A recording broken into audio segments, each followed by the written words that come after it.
जंगली शेरों ने मिलकर एक गधे का शिकार किया, लेकिन उनमें से एक शेर ने कहा, इसे मारो मत, मेरे पास इसको लेकर एक बेहतरीन योजना है।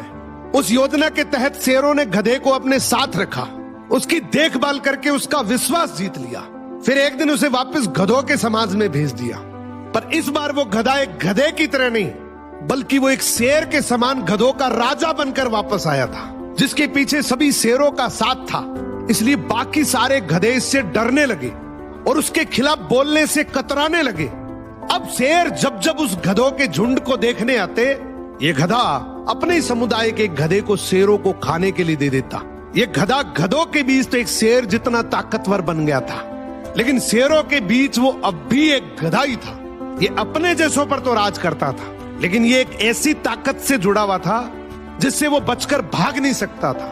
इसने हजारों मासूम गधों की कुर्बानी दी, सिर्फ ये सोचकर कि इससे मैं और ज्यादा ताकतवर बन जाऊंगा। एक दिन ऐसा आया कि सभी गधों ने एकजुट होकर उसका विरोध किया और ये ठान लिया कि इस बार शेर जब भी शिकार करने के लिए आएंगे तो हम में से कोई नहीं जाएगा, चाहे उसका परिणाम कुछ भी हो। अगले दिन जब शेर आए तो ये गधा अकेला ही खड़ा था, इसके पास कोई दूसरा झुंड नहीं था।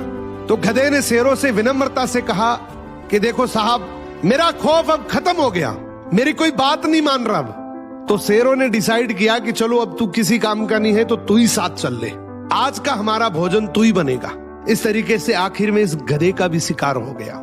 हर समाज के अंदर एक ऐसा गधा जरूर होता है जो अपने लालच के लिए, अपनी ताकत बढ़ाने के लिए अपने ही समाज को दांव पर लगा देता है।